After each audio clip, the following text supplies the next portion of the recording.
The Henderson family Christmas had a hierarchy, and I had always been at the bottom of it. My older brother Marcus was a corporate lawyer at a prestigious Manhattan firm. My sister Victoria ran a successful real estate business that Dad had funded with a $2 million small loan. My younger brother Daniel had just made partner at his accounting firm at the age of 32, a fact that my parents mentioned approximately every 7 minutes. And then there was me, Sarah Henderson, the family disappointment, the one who had abandoned a real career to pursue journalism. Writing for free blogs again? Dad asked, his voice carrying across the formal dining room as the family gathered around the Christmas table. 23 relatives turned to look at me, their expressions ranging from pity to amusement. I saw your name on some website the other day. Couldn't even load properly on my phone. I took a bite of my turkey. It's investigative journalism, Dad. Is that what they call it now? Mom added, shaking her head with that particular expression of maternal disappointment she had perfected over 31 years. So embarrassing. I couldn't even tell the ladies at book club what you do. I just said you were in communications. Victoria's Nortez. Communications. That's generous, Mom. She adjusted the diamond tennis bracelet Dad had given her that morning, a Christmas gift that probably cost more than my annual salary at the newspaper where I worked before going independent. Remember when she turned down that marketing position at my company?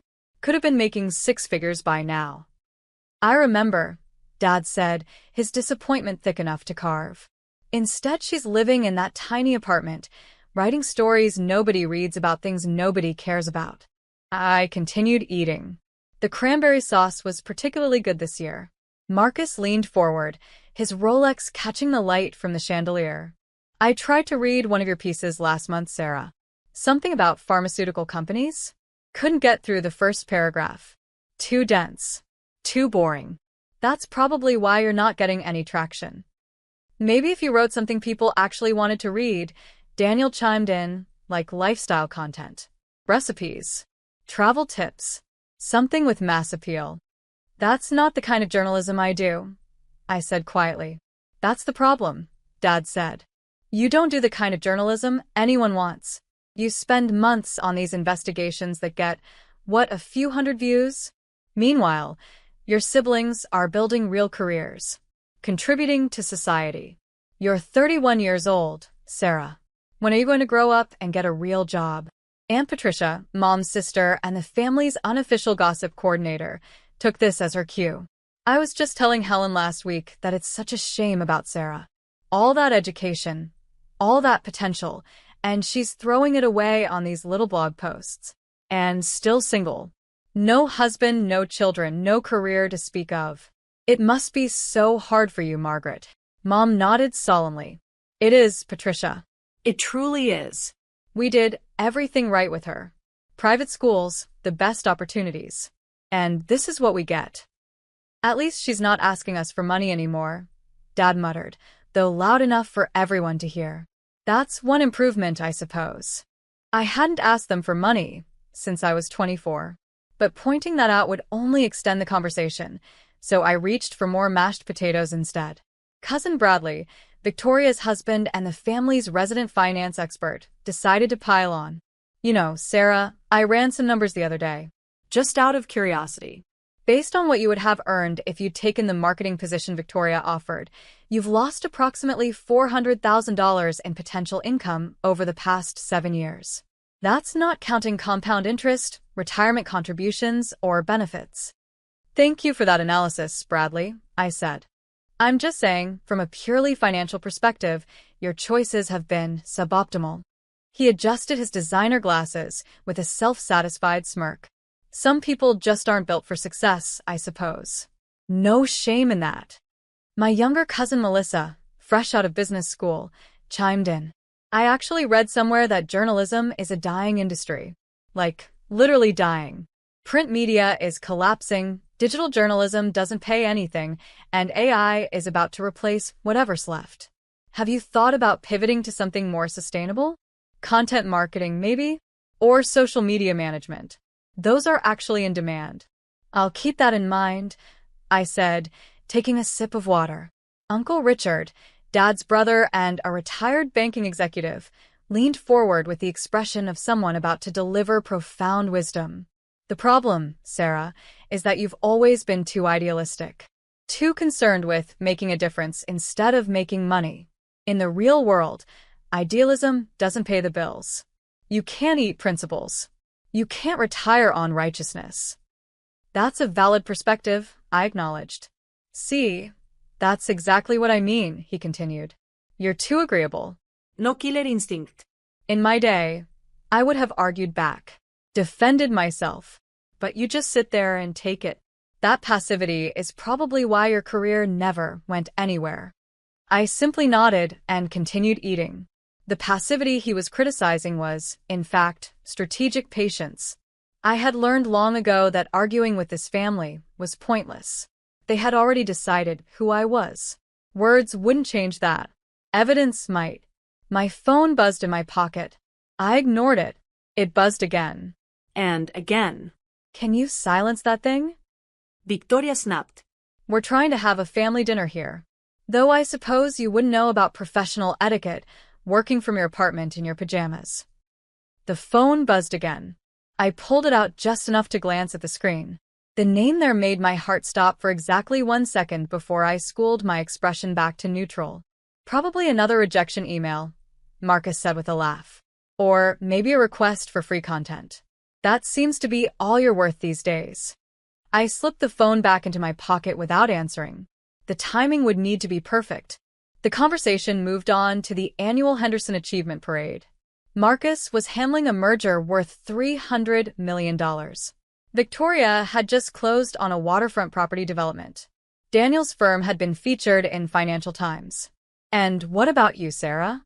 Grandma Eleanor asked, her voice quavering but her eyes sharp as ever. She was 92 and still the most perceptive person in the family. What have you been working on, dear? Before I could answer, Dad cut in. She's been working on the same thing she's always working on, Mother. Nothing that matters. Nothing that pays. Nothing that we can be proud of. I looked at Grandma Eleanor and smiled slightly. I've been working on a series about corruption in the pharmaceutical industry. Price-fixing schemes that have cost American patients billions. See. Victoria rolled her eyes. Conspiracy theories. That's what she does now. Writes conspiracy theories for her little blog. It's not a blog, I said calmly. It's published in. Does it matter where it's published if nobody reads it? Marcus interrupted. Sarah, we're not trying to be cruel. We're trying to help you see reality. You're 31. You have no savings, no retirement plan, no real career path. You need to think about your future. I appreciate your concern, I said. Daniel's wife, Karen, who had remained silent until now, apparently felt the need to contribute. You know what I don't understand? Why someone with your intelligence would waste it on journalism. You were always the smartest one in this family, Sarah. Everyone knew it. But you've done nothing with it. It's almost like you're trying to fail. Maybe she is, Victoria muttered. Some people are addicted to struggle. They find comfort in being the underdog. It's a psychological thing. I actually read about that, Bradley added. Self-sabotage. It's common in people with imposter syndrome. They subconsciously undermine their own success because deep down, they don't believe they deserve it. The entire table nodded sagely, apparently satisfied with this armchair diagnosis of my psychological failings. Have you considered therapy? Aunt Patricia asked, her voice dripping with false concern. For the self-sabotage? I know a wonderful psychiatrist, very discreet. No one would have to know. I appreciate the recommendation, I said evenly. Concern isn't going to pay your rent, Dad said. Have you considered going back to school? Learning something practical? Accounting like Daniel? Or law like Marcus? It's not too late to make something of yourself. Mom nodded vigorously. We could help with tuition. Consider it an investment in your future. Because right now, sweetheart, you don't have one. My phone buzzed again. This time, it rang. I had been expecting this. Sarah, Dad said warningly. We're at dinner. I apologize, I said, pulling out my phone. But I need to take this one. Do you mind if I put it on speaker? I'm expecting some information I need to share with everyone anyway. On speaker? Victoria's eyebrows shot up. What? Is it your landlord calling about your overdue rent? We don't need to hear about your financial problems, Sarah. Something like that, I said, and pressed accept. The voice that came through the speaker was deep, professional, and carried the weight of institutions that had shaped American journalism for over a century. Ms. Henderson? This is Robert Callahan. I'm the chairman of the Pulitzer Prize Board. I apologize for calling on Christmas Day, but given the embargo lifting tomorrow morning, we wanted to give you advance notice regarding your nomination in the investigative reporting category. The room went completely silent. I watched my father's fork freeze halfway to his mouth. My mother's wine glass tipped slightly in her grip. Marcus's expression shifted from condescension to confusion to something I had never seen on his face before: uncertainty. Thank you, Mr. Callahan, I said evenly. I appreciate the call. I have to say, the chairman continued, his voice warm with genuine enthusiasm, your investigation into the pharmaceutical price-fixing conspiracy was extraordinary. 18 months of work, 200 sources, documentation that led to 3 federal indictments and the resignation of 4 pharmaceutical CEOs. The board was unanimous in their assessment. Your series fundamentally changed federal policy on drug pricing oversight. Victoria's tennis bracelet glinted as her hand trembled against the white tablecloth. I was just doing my job, I said. Your job saved American patients an estimated $47 billion over the next decade, according to the Congressional Budget Office analysis. That's not just journalism, Ms. Henderson. That's public service of the highest order. Dad finally set down his fork. His face had gone pale. I also wanted to let you know that the New York Times has been trying to reach you. They'd like to discuss a senior investigative correspondent position. And I believe 60 Minutes called about a profile piece. Your assistant has been fielding quite a few requests. My assistant will handle those inquiries, I said. Thank you for letting me know. One more thing, the chairman added. The Pulitzer Center has confirmed your grant for the next investigation. $3 million over 2 years. I understand you're looking into defense contractor fraud. The board is quite eager to see where that leads. Marcus made a small choking sound. That's correct, I said. Thank you for your support. We should be thanking you, Ms. Henderson. Journalists like you are exactly what this industry needs. Enjoy your Christmas and congratulations again. I ended the call and looked up at my family. 23 faces stared back at me, frozen in various states of shock. Bradley's financial calculations suddenly seemed less impressive. Melissa's career advice about content marketing hung in the air like a bad joke. Uncle Richard's lecture about killer instinct had aged remarkably poorly in the span of 2 minutes. Aunt Patricia's mouth opened and closed several times, like a fish suddenly finding itself out of water.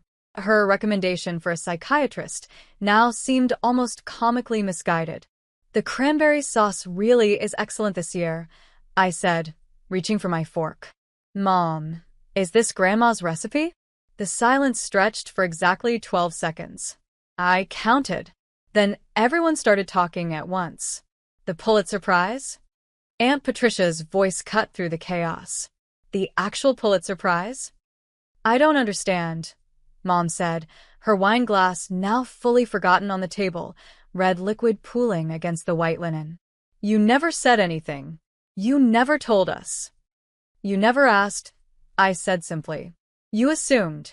Dad's face had shifted from pale to a deep, uncomfortable red. That investigation, he mentioned. The pharmaceutical one. That was in the Washington Post. I saw the headlines. I didn't realize I never connected. You never read my byline. I finished for him. It's fine. You've made it clear for years that you don't read my work. My phone buzzed again.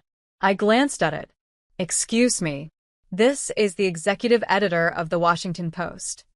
I answered, once again on speaker. Sarah, Merry Christmas. I just got off the phone with Robert. I wanted to be the first to congratulate you. Well, second, I suppose. The newsroom is beside itself. We're running a special feature tomorrow on the investigation. Front page, above the fold. The managing editor wants to know if you can come in for a photo session at the print facility. I can arrange that, I said. Also, I don't know if Robert mentioned it, but Anderson Cooper's team has been calling. They want you for a special report on investigative journalism in the digital age. They're calling you the voice of a new generation of accountability journalism. Direct quote from their pitch. Victoria's face had gone from confused to something approaching ill. Her real estate empire suddenly seemed very small in comparison. I'll have my team coordinate, I said. Your team? Right. Still can't believe you have a team now. 4 researchers, 2 fact-checkers, and a documentary crew following your next investigation. That grant from the Pulitzer Center came through, I assume? It did. $3 million to investigate defense contractor fraud. You're going to nail them, Sarah. I know you are. Call me after the holiday. We need to discuss the book deal offers, too. There are 4 major publishers in a bidding war right now. I'll call you tomorrow. I ended the call. The table remained silent.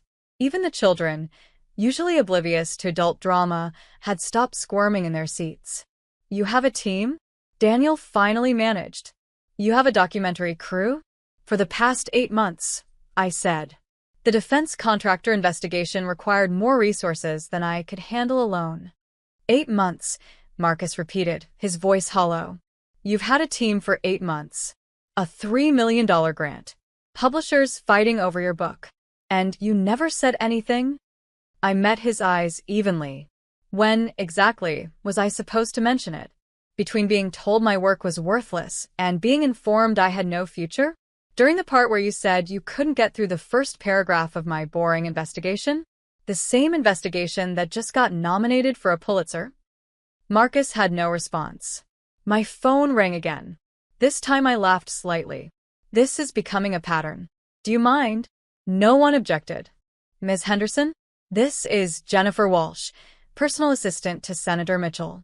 The senator wanted to call you directly to congratulate you on the nomination, but he's currently in a classified briefing. He asked me to convey that your investigation into pharmaceutical price fixing was instrumental in passing the Drug Pricing Transparency Act last month. He'd like to invite you to the signing ceremony at the White House in January. Mom's hand flew to her chest. Please thank the senator for me, I said. I'll have my office coordinate. Of course. And Ms. Henderson? The senator also mentioned that your upcoming investigation into defense contractors is of significant interest to several Senate committees. They may want to consult with you as their own investigations proceed. I'd be happy to discuss that after the story is published. Understood. The senator sends his regards and wishes you a Merry Christmas. I ended the call and returned to my meal. The White House. Dad's voice cracked. You're going to the White House? For the bill signing, yes. It's not a social visit, Dad. It's professional recognition. Professional recognition, he repeated weakly. Grandma Eleanor was the first to break the strange, suspended silence that had fallen over the table. She reached over and patted my hand, her aged fingers warm against my skin. I always knew, dear, she said softly. I read every single one of your pieces. Subscribe to the Washington Post specifically for your work. That pharmaceutical investigation was brilliant. The way you traced the money through 17 shell companies, masterful. I squeezed her hand. Thank you, Grandma. You didn't need their approval, she continued, loud enough for everyone to hear. You never did. You had mine. And now you have the approval of the most prestigious journalism institution in the world. I imagine that feels somewhat satisfying. It does, I admitted. Dad pushed back from the table, his chair scraping loudly against the hardwood floor. Sarah, we... He stopped, struggling for words. Why didn't you tell us? We could have supported you. We could have. Supported me?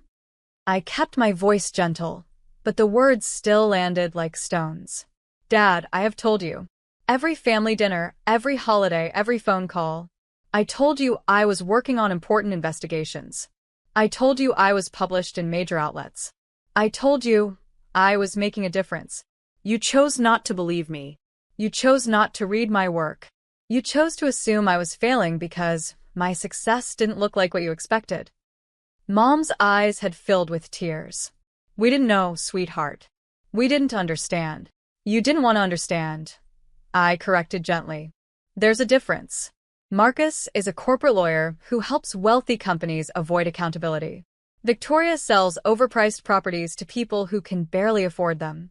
Daniel's firm was recently investigated for questionable billing practices. Yes, Daniel, I know about that.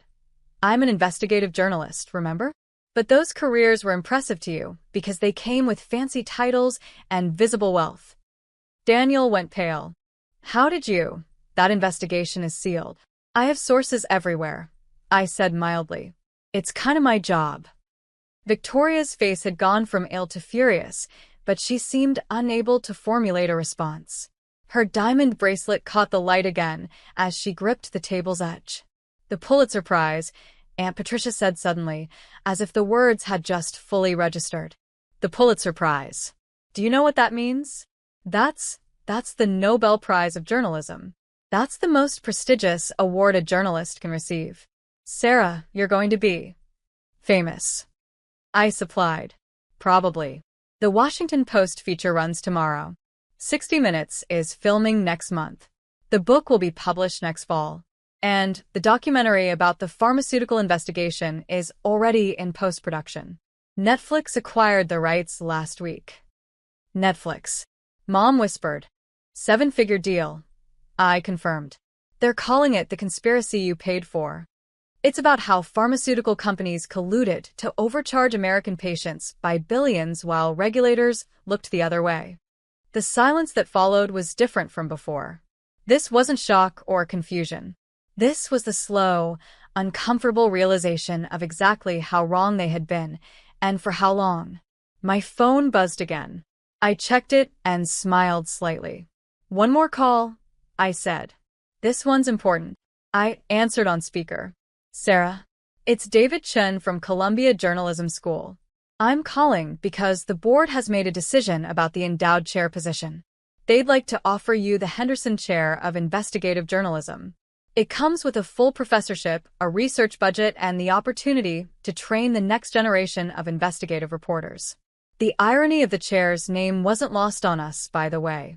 Your family's donation from decades ago funded the position you've now earned on your own merit. Dad's face went through several colors in rapid succession. The Henderson Chair, I repeated, unable to suppress a small smile.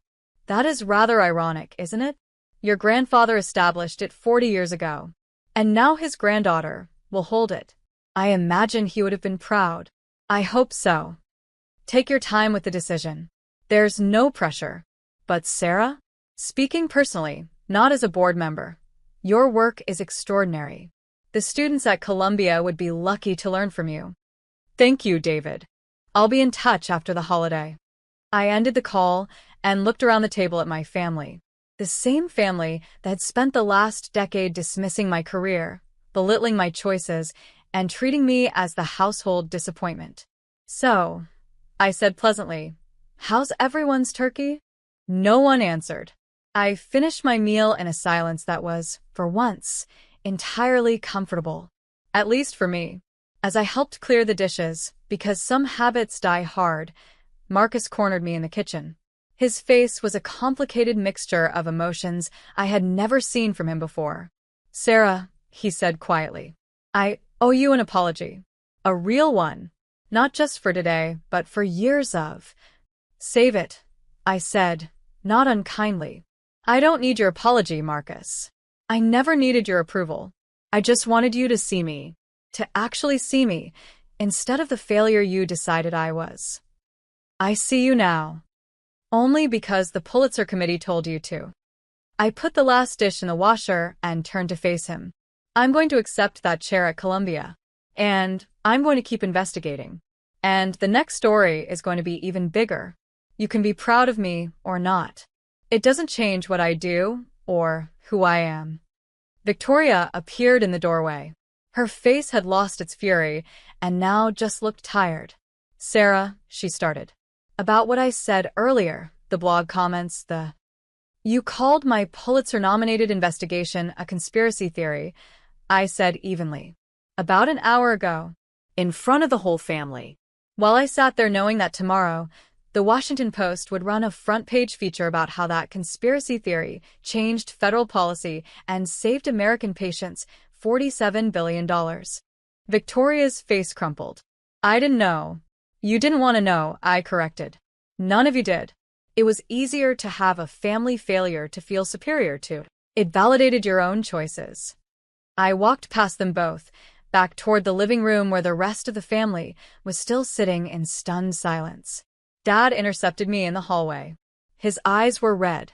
Your grandfather would have been proud, he said roughly. The chair, the Henderson chair, he would have loved that you earned it. Not through family connection. Through your own work. I know, I said. That's why I'm accepting it. Sarah, he stopped, struggling again. I'm sorry. I should have read your work. I should have paid attention. I should have. You should have, I agreed. But you didn't. And I became who I am anyway. Not because of this family's support, but in spite of its absence. He nodded slowly, accepting that truth. I gathered my coat and bag from the hall closet. My car was parked outside, and I had a documentary crew to meet tomorrow, a newspaper photo shoot to prepare for, and a defense contractor investigation that needed my attention. You're leaving?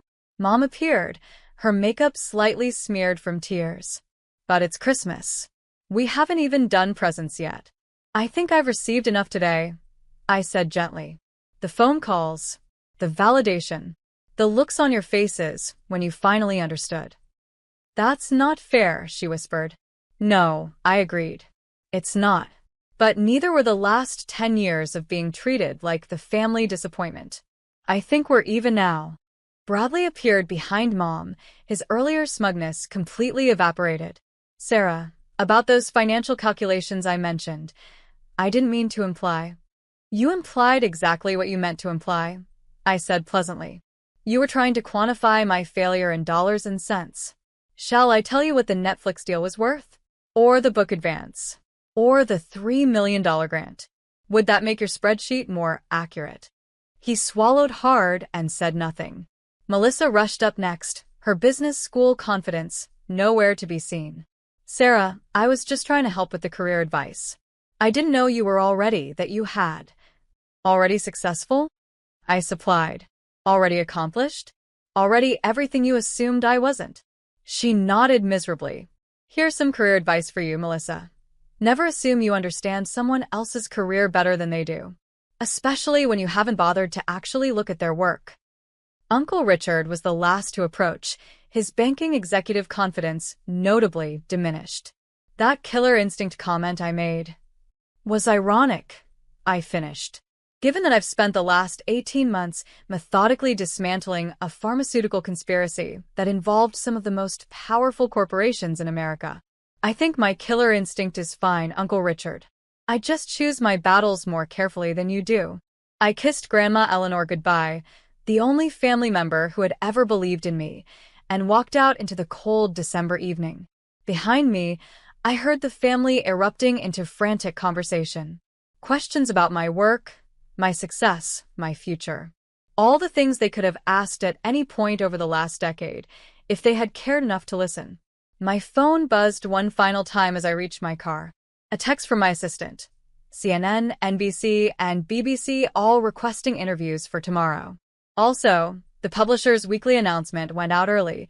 Your book just hit #1 on pre-order lists. Congratulations, boss. I smiled, slid into the driver's seat, and drove away from the Henderson family Christmas. For the first time in my life, I hadn't needed to defend myself. I hadn't needed to explain. I hadn't needed to argue or justify or prove anything. The Pulitzer Committee had done it for me. The Washington Post had done it for me. The senator, the Netflix deal, the Columbia chair, they had all spoken louder than I ever could. And next Christmas, when I returned, if I returned, everything would be different. Not because I had changed, but because they had finally seen what had been true all along. The failed journalist they had mocked for a decade was the most successful Henderson of them all. They just hadn't bothered to read my byline. 3 months later, I stood at the podium in Columbia University's Low Library, accepting the Henderson Chair of Investigative Journalism.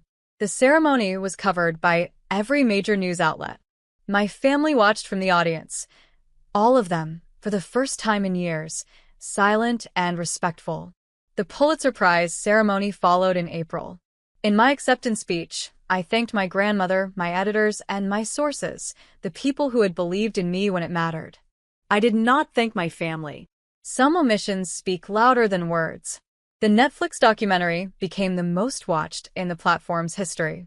My book hit #1. And through it all, my family watched from the sidelines, finally seeing what had been true all along. Because in the end, the best revenge isn't served cold. It's served with a Pulitzer Prize, a Netflix deal, and the quiet satisfaction of knowing you became everything they said you couldn't be. All while they weren't paying attention.